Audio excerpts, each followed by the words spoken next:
Baik, bismillahirrahmanirrahim. Assalamualaikum warahmatullahi wabarakatuh. Alhamdulillahirabbil alamin.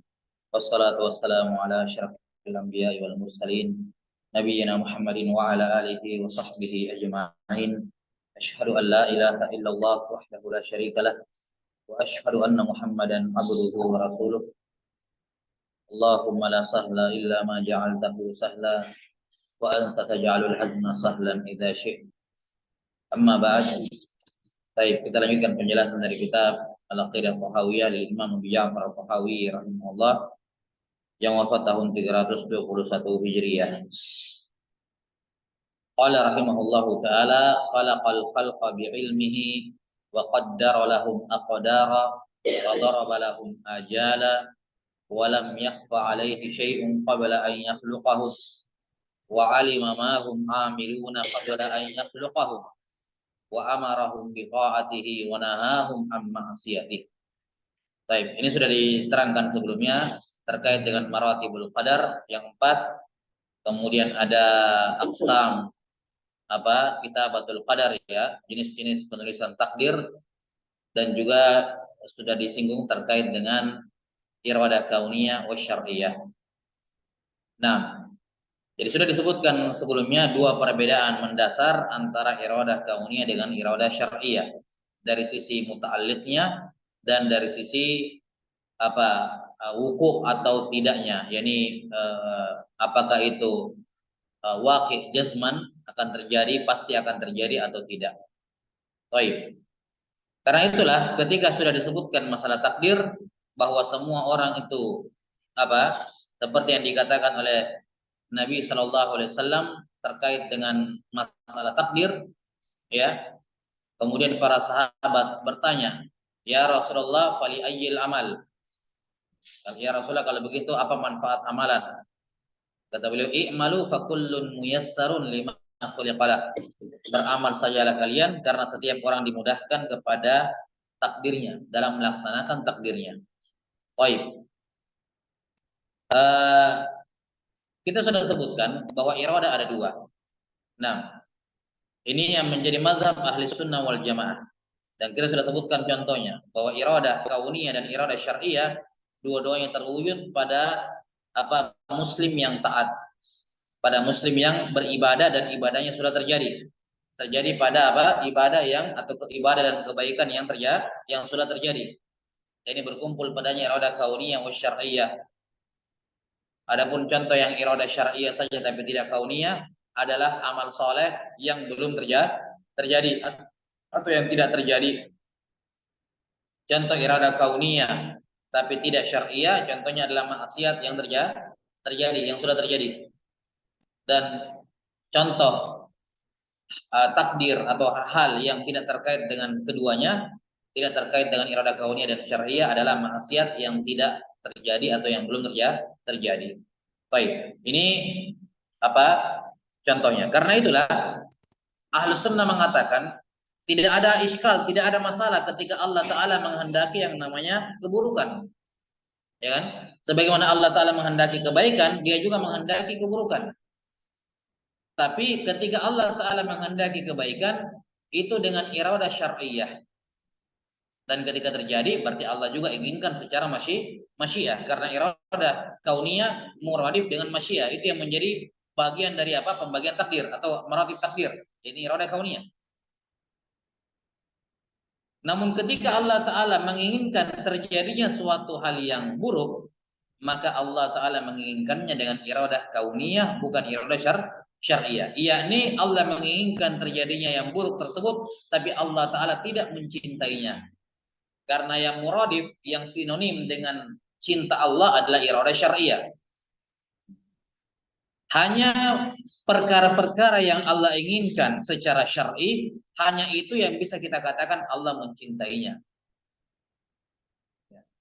Sementara hal-hal yang Allah inginkan secara kauni berupa keburukan, tidak bisa kita katakan Allah mencintai keburukan tersebut. Walaupun Allah menginginkannya, tapi Allah tidak mencintainya karena keburukan. Jelas ya? Walaupun Allah menghendakinya, tapi Allah tidak mencintainya. Yakni dengan kehendak kauni, masyiah. Nah, ini Allah Ta'ala memberikan taufik kepada ahlus sunnah untuk menetapkan kedua jenis iradah ini. Dan dengannya lah sempurna sifat-sifat Allah Subhanahu wa Ta'ala. Ya. Ini berbeda dengan dua mazhab yang lain dalam hal ini, Qadariyah dengan Jabriyah. Tolong ditutup aja.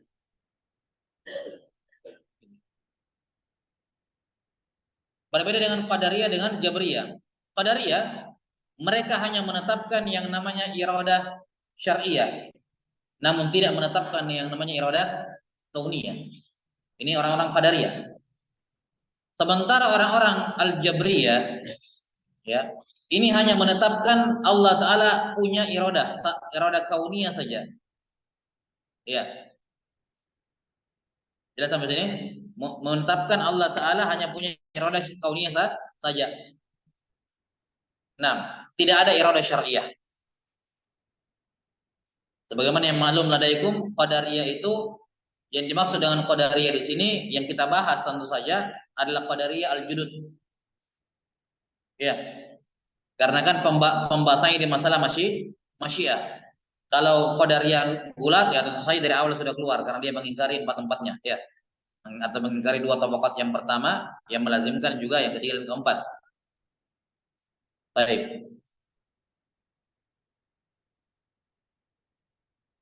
Jadi Qadariyah judud, Neo Qadariyah mereka menafikan apa? Iradah kauniyah.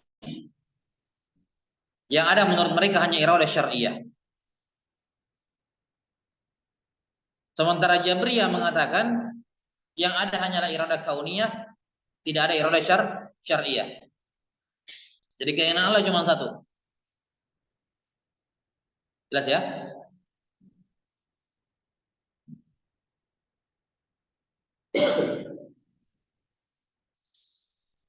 Dari sinilah mereka tersesat. Orang-orang Qadariyah mereka mengatakan Allah itu punya kehendak. Tapi semua yang dikehendaki oleh Allah semua baik-baik, semua yang baik saja. Allah tidak pernah menghendaki yang buruk. Mereka berdalil dengan ayat-ayat yang menafikan hal itu. Misalnya firman Allah Ta'ala, yuridullahu bikumul yusra wala yuridu bikumul usra. Allah menginginkan yang mudah, tidak menginginkan yang susah. Kalau begitu katanya, yang mudah, yang baik dan seterusnya ketika terjadi, ya itu Allah kehendaki. Tapi yang susah, yang menyusahkan, yang memberatkan, yang keburukan, jelas ya, kata mereka Allah tidak pernah menghendaki keburukan. Tidak boleh disandarkan kepada kehendak Allah. Di antara dalil yang mereka sebut gunakan hadis dalam riwayat Muslim. Wasyarru laisa ilaik. Keburukan ya Allah tidak disandarkan kepadamu. Maka mereka menolak Allah menghendaki yang buruk-buruk. Kalau yang baik-baik, iya Allah menghendaki yang baik-baik. Allah menciptakan juga yang baik-baik.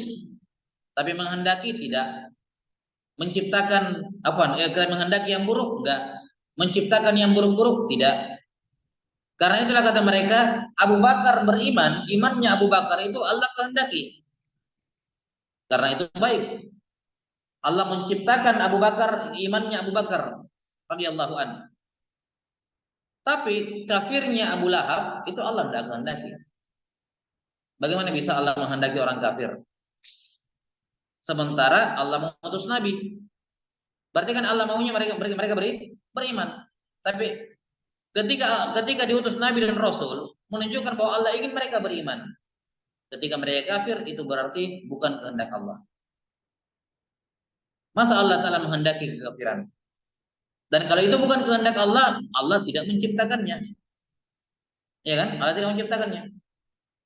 Karena tidak mungkin Allah menciptakan sesuatu yang dia tidak inginkan, kata mereka.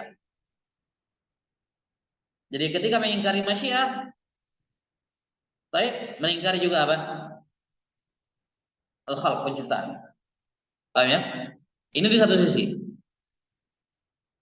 Di sisi lain Al-Jabriyah, mereka mengatakan tidak.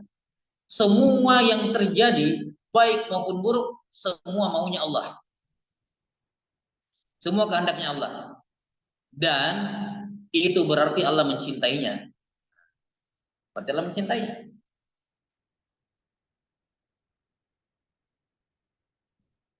Jelas ya?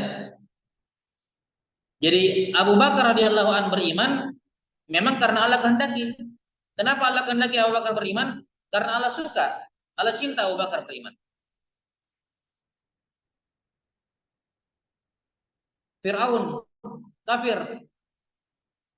Jelas kenapa dia bisa kafir? Karena Allah kehendaki dia kafir. Allah kehendaki dia kafir.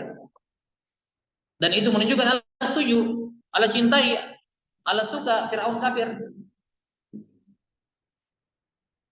Kenapa? Karena semua yang terjadi apa? Harus berdasarkan kehendak Allah, dan semua yang Allah kehendaki berarti Allah cintai. Karena tidak mungkin Allah menghendaki terus dia tidak cintai. Paham ya? Yang seperti itu cuma manusia. Kadang dia harus terpaksa menginginkan sesuatu tapi dia tidak suka.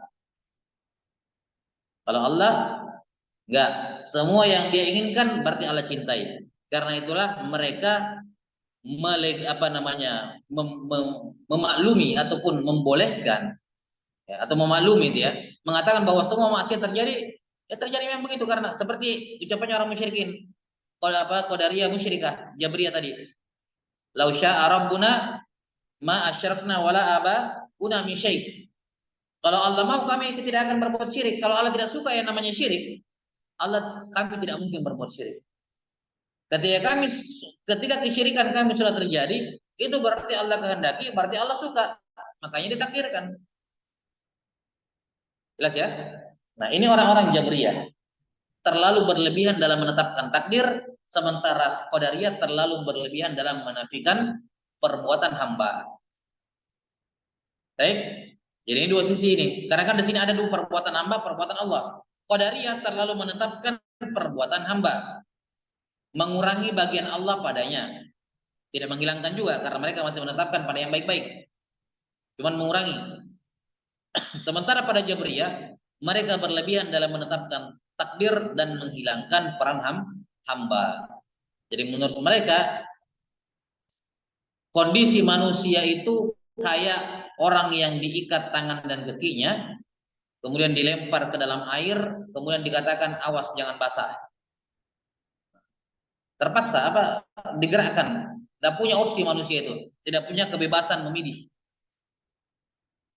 Kenapa katanya? Karena Allah sudah menginginkan dia kafir, baru masih dilarang kafir oleh Nabi dan Rasul. Ini kan apa? Nah, bertolak belakang kata mereka. Baik.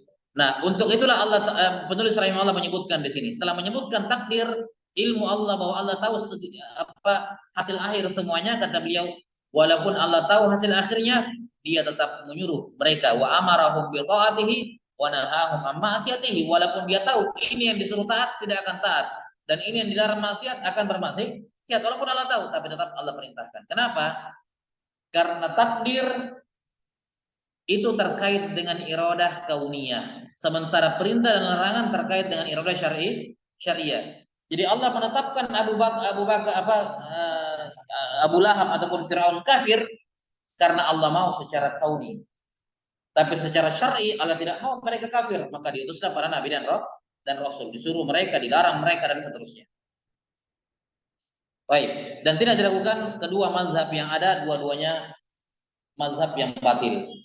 Jadi baik Qadariyah yang mengatakan bahwa takdir yang buruk atau sesuatu yang buruk tidak mungkin dikehendaki Allah dan diciptakan Allah karena Allah hanya yang baik-baik saja. Sementara demikian pula Al-Jabriyah yang terlalu mengatakan semuanya Allah inginkan, semua takdir Allah dan takdir Allah semuanya baik, nggak ada yang buruk, termasuk kekafirannya Firaun.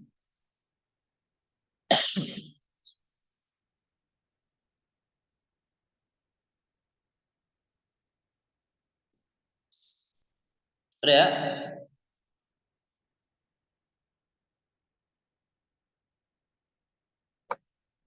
Kita katakan, kalau mereka bertanya, kenapa kalian ahlus sunnah? Ya. Kalau ahlus sunnah dalam masalah bab takdir, Jabriyah tidak perlu dibantah. Mereka kan sangat menetapkan takdir kan.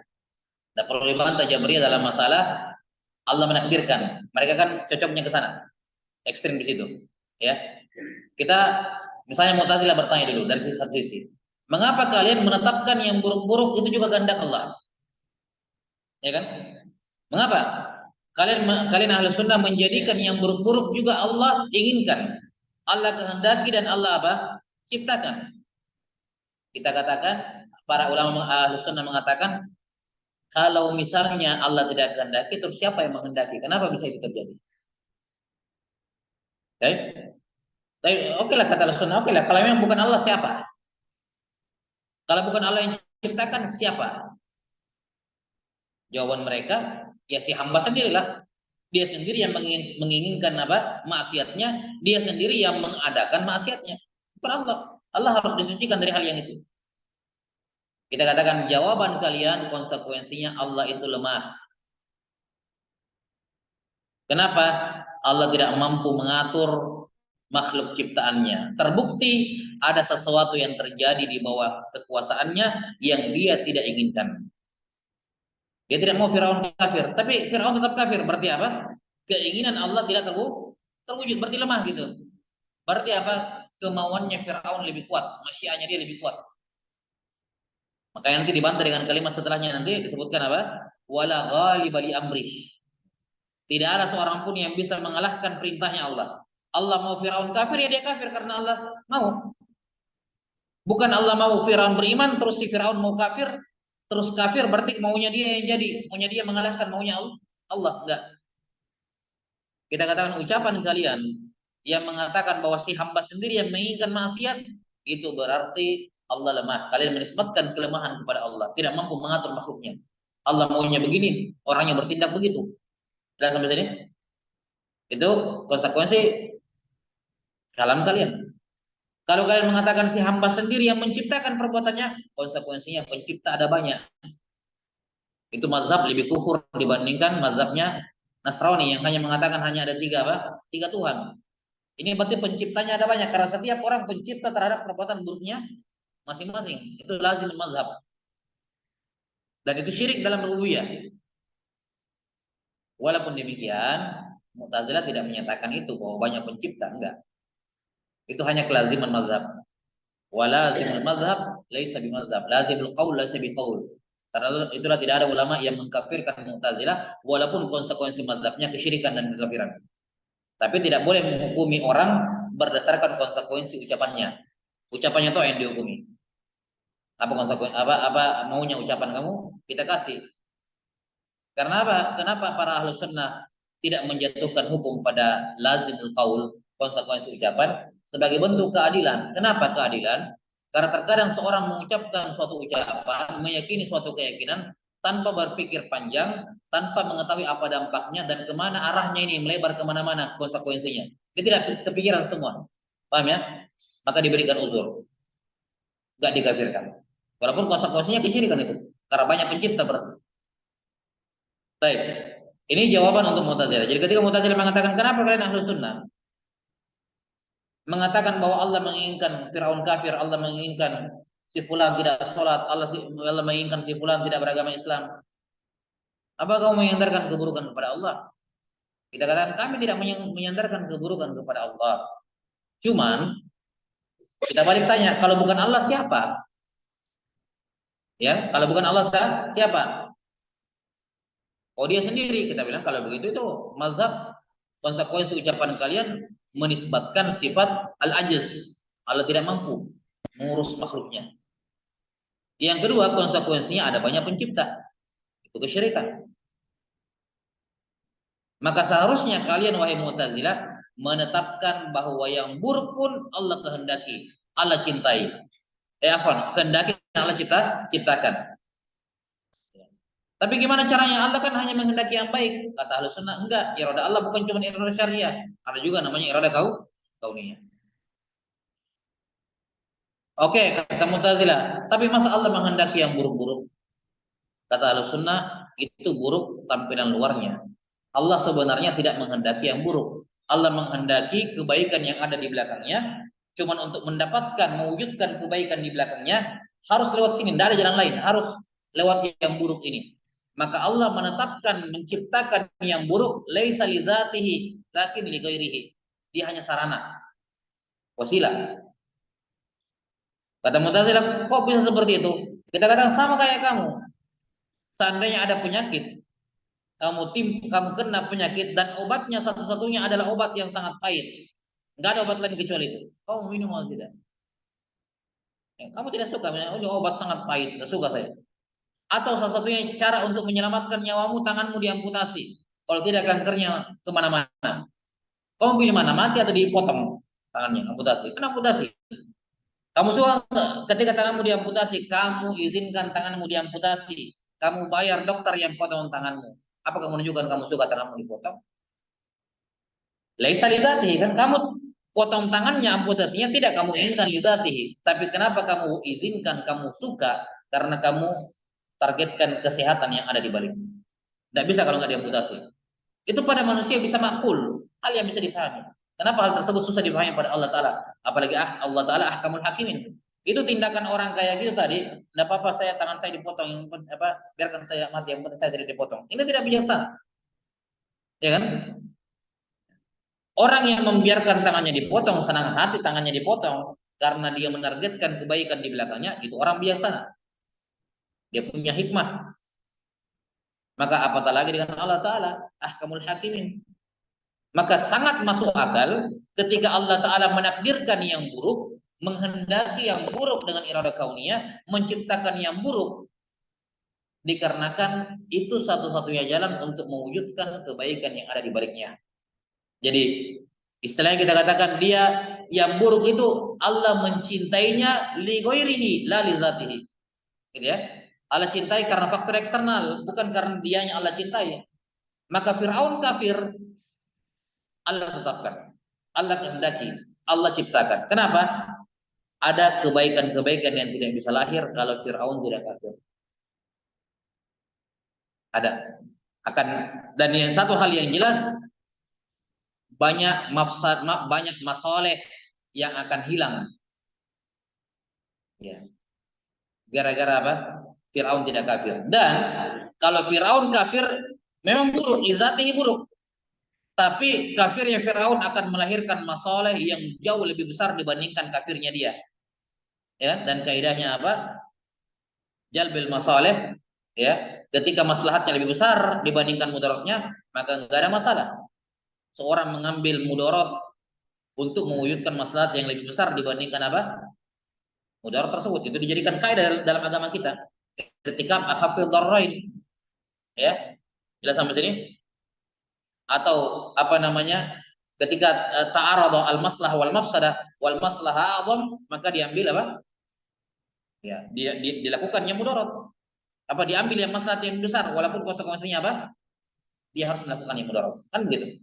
Nah, dan ini salah satu kaidah penting dalam agama Islam. Bahkan Al-Iz Ibn Abi Salam rahimahullah ta'ala menjadikan semua kawaid dalam Islam berputar kembali pada satu kaidah ini, yaitu kaidah al-masalih wal mafasid. Semua kawaid fiqhiyah dalam Islam yang jumlahnya ratusan di berbagai mazhab, ya, berpulang ke kaidah ini. Menurut Al-Iz rahimahullah ta'ala, yaitu kaidah al-masalih wal mafasid. Jelas ya? Karena semua berputar di situ. Baik, ini selesai untuk Mu'tazilah. Kita katakan, oke lah secara zahir Allah menghendaki yang buruk. Tapi sebenarnya li ghairihi. Allah menghendaki itu karena kebaikan. Ya. Dan di sini Ibnu Qayyim rahimahullahu taala menyebutkan sejumlah maslahat yang lahir dari kafirnya iblis. Jelas ya?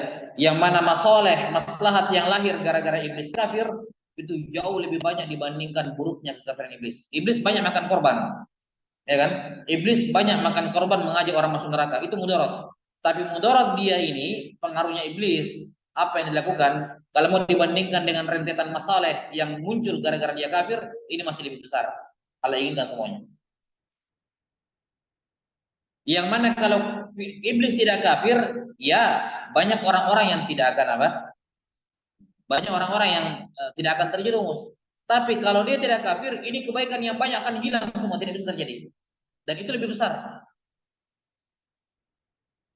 Jelas ya? Nah, misalnya contoh simpel. Kalau iblis tidak kafir, maka tidak ada yang namanya ibadah taubat, ibadah istighfar, inabah kepada Allah, tidak ada khauf kepada Allah, dan banyak sekali ibadah-ibadah. Dan satu ibadah itu sangat berharga, masalahnya jauh lebih besar. Ya kan? Kalau iblis tidak kafir, maka manusia tidak akan mengeluarkan potensi dia sepenuhnya. Kenapa? Kalau iblis tidak kafir, Adam tetap di surga. Apa yang mau dikerjakan di surga? Tidak keluar potensi manusia yang sesungguhnya. Tidak nampak kelebihan Adam dibandingkan apa? Tidak nampak kelebihan makhluk ciptaan Allah yang namanya manusia. Tidak ada kendalanya. Kita tidak lihat dia berjuang, kita nggak lihat dia mengeluarkan potensi maksimalnya, karena kan orang itu keluar potensi maksimalnya ketika dalam keadaan apa? Kesulitan. Baik secara kemampuan fisik maupun secara kemampuan psikis. Itu maksimal ketika dia mendapati apa? Permasalahan, mendapati tantangan, dan tertantang dia. Ini semua akan hilang kalau iblis tidak kafir. Baik, ini sekedar gambaran umum saja. Wailah Ibnu Qayyim sebutkan satu persatu di beberapa tempatnya. Ya, beberapa kitab yang saya. Sudah ya. Nah, sekarang ke Jabriyah. Kata Jabriyah, mengapa kamu katakan ketika Allah menakdirkan maksiat Allah tidak cintai? Wahai kalian ahlus sunnah. Kita kan, kata Jabriyah, kita kan sepakat, wahai ahlus sunnah, bahwa yang buruk Allah takdirkan sebagaimana yang baik, kita sepakat. Kita juga sepakat kalau yang baik-baik Allah ciptakan, ya kan? Allah kehendaki. Kalian juga sepakat kan? Yang baik-baik Allah ciptakan, Allah kehendaki. Yang buruk-buruk Allah ciptakan, Allah kehendaki. Kita sepakat di situ, kata Jabriyah. Cuman kenapa kalian bisa mengatakan yang Allah tetapkan ini dan sampai sini berupa keburukan tidak Allah cintai? Wahai Ahlus Sunnah, kenapa kalian katakan Allah sudah menginginkan, Allah sudah menciptakan sesuatu, tapi ternyata dia tidak cintai? Kenapa kalian katakan seperti itu? Kata mereka manusia saja, ya kan? Ya nih, hal tersebut kata orang-orang Jabriyah itu berarti apa?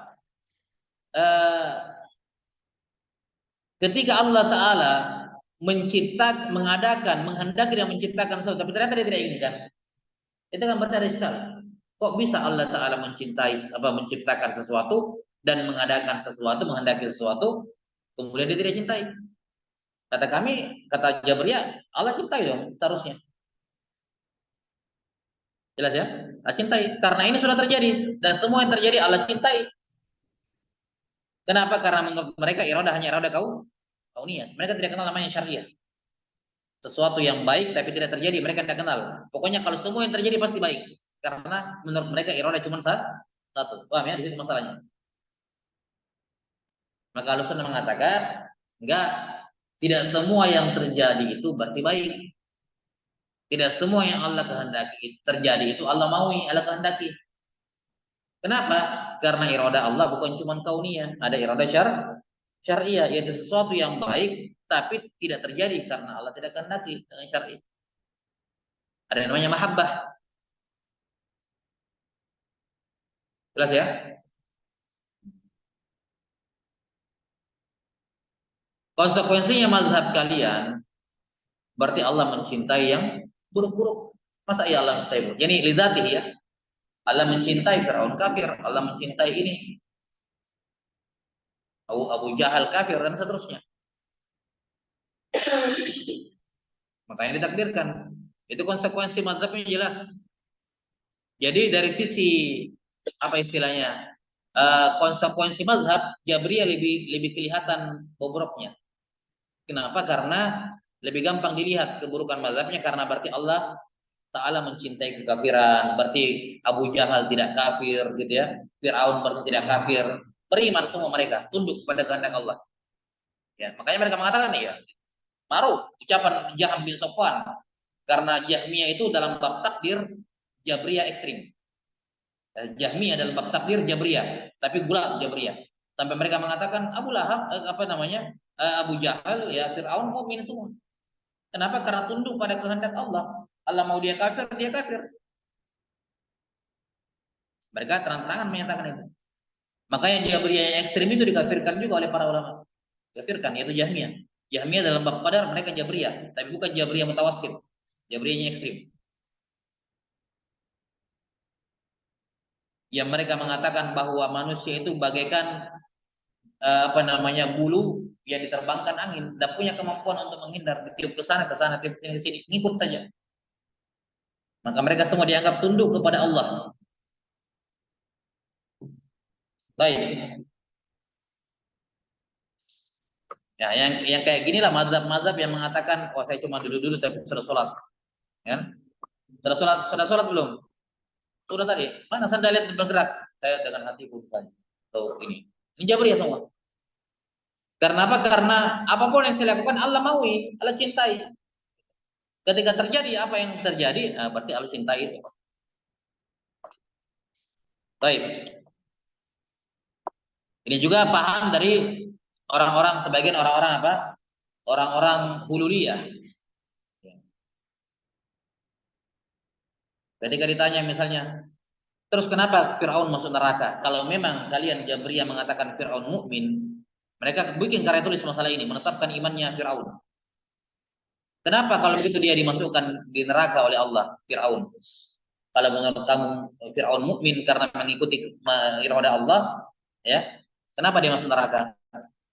Kata mereka jawaban ngeles mengatakan Fir'aun masuk neraka karena dia mengatakan ana rabbukumul a'la. Saya Tuhan kalian yang paling tinggi. Gara-gara itu dia masuk neraka. Kenapa? Karena dia hanya membatasi bahwa dirinya Tuhan. Padahal Tuhan itu di mana-mana, pada semua makhluk, ya. Allah bersemayam, menyatu, menitis dalam makhluk. Ini hululiyah. Paham hulul atau ittihad, ya kan? Jadi katanya kafir dimasukkan dalam neraka itu Firaun bukan gara-gara dia ingkar dan semacamnya, tapi karena ucapannya membatasi Allah itu hanya dalam dirinya saja. Ini ngeyel apa jawaban les menurut saya. Ya ala kulli hal, ini selesai pembahasan terkait dengan masalah iradah kauniyah wa syar'iyyah. Jelas ya? Nah, tsumma qala rahimahullahu taala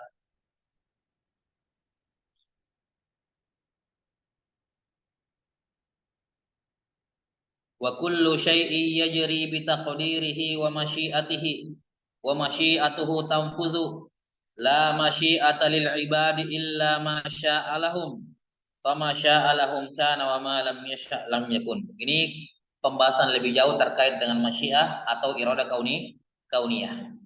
Dan kita sudah sebutkan penetapan iradah kauniyah bantahan kepada siapa? Jabriyah atau Mu'tazilah? Nah, penetapan adanya iradah kauniyah bantahan kepada Mu'tazilah atau Jabriyah?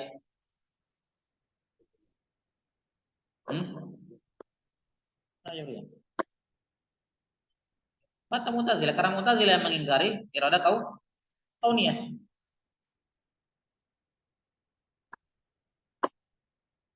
Mereka menganggap iradah itu hanya iradah apa? Kebalik ya, apa? Ya. Saya tadi katakan apa? Bahwa Mu'tazilah hanya menetapkan iradah apa? Nah, Qadariyah menetapkan apa? Kauniyah atau syariah saja? Kauniyah. Ya. Sementara Jabriyah hanya menetapkan apa? Yang syariah. Jadi semua yang terjadi berarti Allah cintai gitu ya. Kalau kauniyah, kalau Qadariyah hanya menetapkan iradah kauniyah. Ya. Betul nggak tadi? Hah? Saya ulangi. Kalau tidak sesuai tadi diluruskan, diperbaiki. Jadi orang-orang Qadariyah, orang-orang Jabriyah hanya menetapkan iradah syariah saja. Artinya apa? Semua yang terjadi Allah cintai. Kan gitu ya. Hatta maksiat berarti Allah cintai ya maksiat itu. Nah, ini roda ini apa?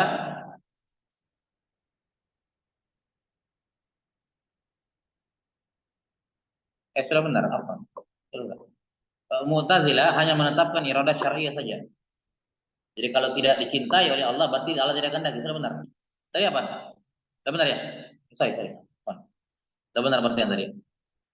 Berarti iradah Mu'tazilah hanya menetapkan adanya iradah syariah, tidak menetapkan iradah kauniyah. Sebaliknya orang-orang Jabriyah hanya menetapkan iradah kauniyah, tidak menetapkan iradah syariah. Jelas maksudnya? Iya. Karena itulah di sini pembahasan selanjutnya beliau menetapkan masyiah yaitu iradah kauniyah. Berarti ini bantahan kepada siapa? Bantahan kepada Mu'tazilah. Baik, secara spesifik. Karena mereka lah yang mengingkari iradah kauniyah, mengingkari masyiah. Makanya beliau bahas masyiah di sini. Ini sanggahan khusus untuk orang-orang Qadariyah. Ini Qadariyah judul. Qala wa kullu syai'in yajri bi taqdirihi wa masyiatihi. Segala sesuatu berjalan di atas takdir, ketetapan dan kehendaknya Allah, yakni iradah kauniyahnya Allah. Semua terjadi karena Allah inginkan. Wa masyiatuhu tanfuz, dan semua masyiah Allah, keinginannya Allah itu pasti tembus. Ini pasti terjadi. Nufuz. Pasti terjadi. La masyiata lil ibadi illa ma syaa lahum. Tidak ada kehendak bagi hamba kecuali apa-apa yang Allah kehendaki bagi mereka. Baik. Karena itulah fa masyaa lahum kana wa ma lam yasha' lam yakun. Apa yang Allah kehendaki bagi mereka itulah yang terjadi, dan apa yang Allah tidak kehendaki tidak akan terjadi. Baik, Allahu a'lam bishawab. Di sini sebagai bantahan kepada Mu'tazilah bahwa Mu'tazilah itu mereka tetapkan hanya iradahnya, hanya masyiahnya Allah. Hanya masyiahnya hamba, afwan. Orang-orang Qadariyah hanya menetapkan berlebihan dalam menetapkan masyiahnya hamba dan mengurangi masyiahnya Allah. Sementara orang-orang Jabriyah menafikan hamba punya kehendak. Semua yang ada hanya kehendaknya Allah saja. Manusia tidak punya opsi, tidak punya pilihan. Baik. Sementara Qadariyah mereka mengatakan manusia punya free will secara mutlak. Kehendak bebas secara mutlak, tidak diatur kehendaknya oleh Allah. Maka ketika dia mau berbuat kekafiran, maksiat, itu karena maunya dia, tidak ada, bukan karena Allah menginginkan dia untuk kafir, maksiat, enggak. Paham ya? Ini sekarang masalah masyiah Allah dengan masyiah hamba. Hubungannya bagaimana menurut Ahlussunnah? Ini sebenarnya penjabaran dari iradah kauniyah syariah tadi juga. Nah, terkait dengan masalah iradah, Ahlussunnah menetapkan dua iradah. Gini nih, ketika saya minum ini. Ketika saya minum, ini saya bisa minum karena di dalamnya ada dua masyiah. Yang pertama saya mau minum, dan yang kedua Allah mau saya minum, makanya saya bisa minum. Dalam setiap gerakan, setiap ucapan hamba, setiap takdir hamba, itu terdapat di dalamnya dua jenis masyiah. Masyiahnya Allah sama masyiahnya si hamba. Allah memberikan taufik kepada Ahlussunnah untuk menetapkan dua masyiah pada setiap takdir.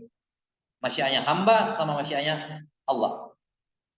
Orang-orang Mu'tazilah mereka mengatakan masyiah itu cuma satu, yaitu masyiah hamba. yakni terkhusus pada maksiat. Mu'tazilah sepakat dengan Ahlussunnah kalau itu ibadah. Kalau itu ibadah, ya Allah mau dia sholat, si hamba juga mau sholat. Kan begitu. Tapi giliran hamba berbuat maksiat, di situ yang ada cuman kehendaknya hamba. Minum-minum, ketika seorang minum khamar, maka di situ kata Mu'tazilah yang ada hanya kehendaknya dia, tidak ada kehendak Allah di situ. Allah tidak mau dia minum, dia sendiri yang mau dia minum. Baik. Sebaliknya Jabriyah, mereka mengatakan ketika orang minum minuman keras tanpa merinci sih kalau Jabriyah, mau dia sholat, mau dia minum minuman keras, pada kedua keadaan itu si hamba tidak punya kehendak, Allah yang punya kehendak. Jelas? Dia sholat. Kenapa dia sholat? Karena Allah hendaki dia sholat. Apakah dia mau untuk sholat? Jawabannya tidak. Dia tidak punya kehendak itu. Dia kan tadi kayak manusia dikontrol, diikut kayak robot saja. Kayak angin ditiupkan, bulu diterbangkan oleh angin. Jadi manusia sholat bukan karena dia mau sholat. Baik. Jadi pada hakikatnya yang sholat bukan dia, Allah Ta'ala. Itu sejalan dengan mazhabnya Hululiyah, Ittihad. Baik. Demikian pula ketika dia minum-minum, siapa yang mau dia minum-minum? Allah. Dia mau? Enggak, dia tidak. Dia tidak punya kehendak minum-minum. Allah mau dia minum-minum, makanya dia minum-minum. Mereka berlebihan dalam menetapkan apa? Pengaturan Allah. Jadi betul-betul diatur oleh Allah. Dia tidak punya kehendak sendiri. Manusia tidak punya kehendak. Kata orang-orang Jabriyah seperti itu. Jelas ya? Karena itulah Mu'tazilah dikatakan majusi hadhil ummah. Kenapa? Karena majusi ada dua pencipta. Cahaya dengan kegelapan. Cahaya menciptakan yang baik-baik, kegelapan menciptakan yang buruk-buruk. Mu'tazilah kan begitu ya. Kalau amalannya amalan baik, sholat, ya Allah kehendaki, hamba kehendaki juga. Ya kan? Allah ciptakan. Allah yang ciptakan. Tapi kalau misalnya kehendaknya dosa-dosa dan maksiat, nah di sini hamba tidak punya kehendak. Allah tidak menghendaki.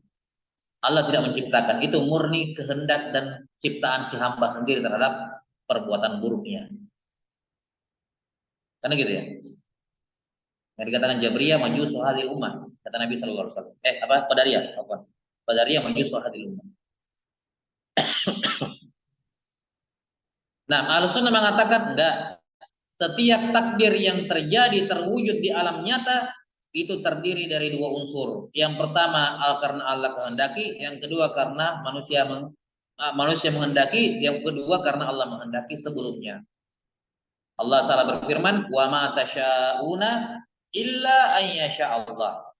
Tidaklah kalian menghendaki sesuatu kecuali karena hal itu Allah sudah kehendaki sebelumnya untuk kalian. Makanya kalian bisa berkehendak. Jadi kalian bisa berkehendak karena Allah menghendaki itu. Karena Allah menghendaki kalian berkehendak. Paham ya? Karena Allah menghendaki kalian berkehendak, maka kalian pun bisa berkehendak. Maka di sini wa ma tasyauna, domirnya waw jama' berpulang kepada hamba illa an yasha Allah. Allahu fa'il dari yasha. Jadi ditetapkan dua jenis masyiah dengan dua fa'il yang berbeda. Menunjukkan dua-duanya punya masyiah. Mu'tabar dalam syariat. Wa ma tasyauna illa an yasha Allahu rabbul alamin. Sama. Ya kan? Allah menetapkan dua jenis masyiah dengan dua fa'il yang berbeda. Waw jama' sama Allah Subhanahu wa taala. Nah,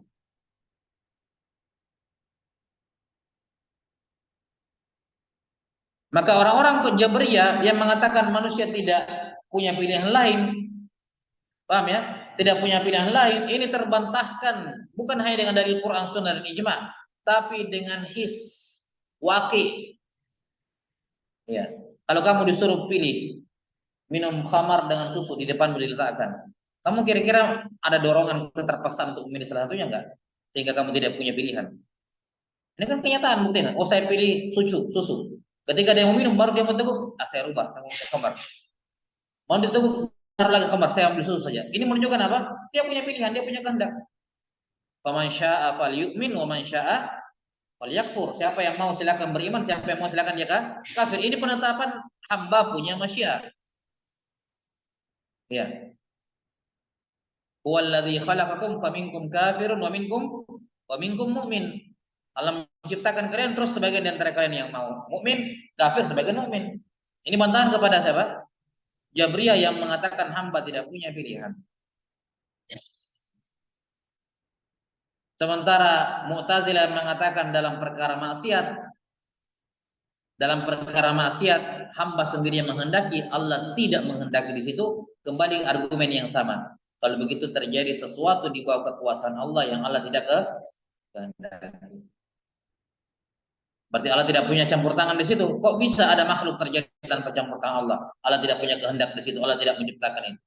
Balik kepada masalah asal. Mazhabnya Mu'tazilah menisbatkan naqs, kekurangan pada Allah. Jelas ya?